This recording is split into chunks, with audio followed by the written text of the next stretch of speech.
வணக்கம் friends, welcome to my channel. நம்ம இன்றைக்கி ரொம்ப பாரம்பரியமான சுக்கு காப்பி ரெசிபி எப்படி செய்கிறதுன்னு பார்க்கலாம். இந்த சுக்கு காப்பி சளி, இருமல், தொண்டை கட்டுறது, அப்புறம் வாய்வு தொல்லை இது எல்லாத்துக்குமே நல்ல ரிலீஃபை கொடுக்கும். இதுக்கு தேவையான பொருள்லாம் எடுத்து வச்சுருக்கேன். சுக்கு, மல்லி, மிளகு, துளசி, அதிமதுரம், அப்புறம் திப்பிலி. என்கிட்ட அரிசியே இல்லை, அதனால் பொடி எடுத்து வச்சுருக்கேன். கொஞ்சம் பனை வெல்லம், கொஞ்சமாக மஞ்சத்தூள் எடுத்து வச்சுருக்கேன். இது எல்லாத்தையுமே ஒரு கடாயை சூடு பண்ணிவிட்டு அதில் வறுத்து எடுத்துக்கணும். சுக்கும் அதிமதுரமும் கட்டையாக இருக்கிறதுனால ரொம்ப நேரம் வறுக்க வேண்டியிருக்கும். அதனால் அதை ஃபஸ்ட்டு நம்ம போட்டுக்கலாம். சுக்கு 15 கிராம், ஒரே ஒரு அதிமதுர கட்டை, 10 கிராம் அளவுக்கு மிளகு, 15 கிராம் அளவுக்கு தனியாக எடுத்துருக்கிறேன். தனியாக கொஞ்சம் கூட தான் இருக்கணும். துளசி தோராயமாக ஒரு கையில் பிடிக்கிற அளவுக்கு கொஞ்சமாக போட்டால் போதும். இது எல்லாத்தையும் நல்லா மணம் வர வரைக்கும் வறுத்து எடுத்துக்கலாம். இந்த மாதிரி கடாயோட சூட்லேயே துளசி நல்லா வறுபட்டுரும். அப்படி இல்லைன்னா நீங்கள் துளசியை நிழலில் உணர்த்திட்டு கூட இதில் சேர்த்துக்கலாம். இந்த மாதிரி கொஞ்ச நேரம் ஆற வச்சுக்கிறேன். இப்போ இந்த சுக்கு, அதிமதுர கட்டை இதை மட்டும் எடுத்துக்க போகிறோம். இது சுக்கோட ஃப்ளேவர் தான் அதிகமாக இருக்கணுங்கிறதுனால சுக்கு தான் நிறையா சேர்த்தணும். இதை ஒரு தட்டு தட்டி மிக்சியில் சேர்த்துக்கலாம்.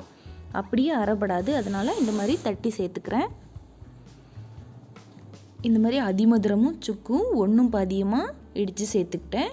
இப்போ பனங்கருப்பட்டியை 2 தட்டு தட்டி சேர்த்துக்கிறேன். எல்லாத்தையும் மிக்சி ஜாரில் சேர்த்துப்போம். அதுக்கப்புறம் 1/4 டீஸ்பூன் அளவுக்கு மஞ்சத்தூள் சேர்த்துக்கிறேன். இப்போ நம்ம வறுத்து வச்சுருக்கிற எல்லாத்தையும் மிக்சி ஜாரில் சேர்த்துக்கிறேன். எல்லாத்தையும் சேர்த்துக்கலாம். எல்லாத்தையும் சேர்த்துட்டு அடுத்ததாக திப்பிலி பவுடர் சேர்த்துக்கிறேன். அது திப்பிலி அரிசியாக இருந்துச்சுன்னா நம்ம வறுக்கும் போதோ சேர்த்துருவோம். அதனால் இது பவுடராக இருக்கிறதுனால நல்லா மிக்ஸ் ஆகட்டுன்னு இந்த டைமில் நான் சேர்த்துருக்கேன். இப்போ எல்லாத்தையும் ஒன்றா சேர்த்து அரைச்சிட்டு வந்துடலாம். இப்போ எல்லாத்தையும் ஒன்றா சேர்த்து பவுடராக அரைச்சாச்சு. இந்தளவுக்கு கொரகொரப்பாக இருந்தால் போதும். ஏன்னா நம்ம தண்ணியில் நல்லா கொதிக்க வச்சு தான் சாப்பிட போகிறோம்.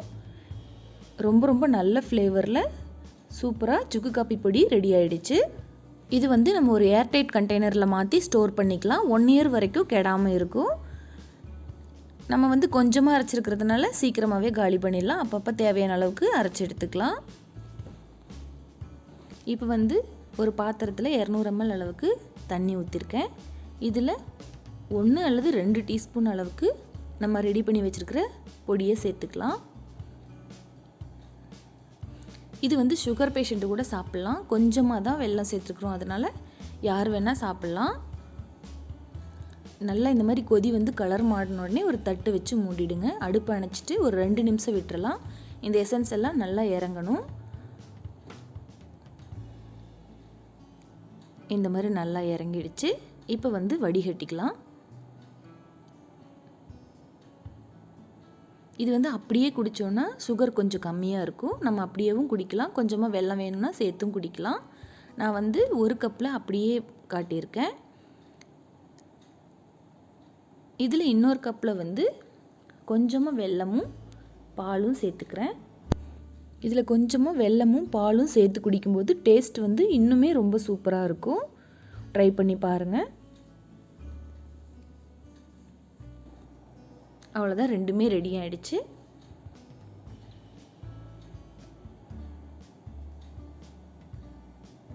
இதில் மேலே ஒரே ஒரு துளசி இலை போட்டுக்கலாம். இது ரொம்ப பாரம்பரியமான டேஸ்ட்டில் ரொம்ப டேஸ்ட்டாக இருக்கும். நீங்களும் செஞ்சு பாருங்கள். எப்படி வந்துச்சுன்னு எனக்கு கமெண்ட் பண்ணுங்கள். உங்களுக்கு இந்த வீடியோ பிடிச்சிருந்துச்சுன்னா என்னோடய சேனலுக்கு சப்ஸ்கிரைப் பண்ணிக்கோங்க. தேங்க்யூ ஃபார் வாட்சிங்.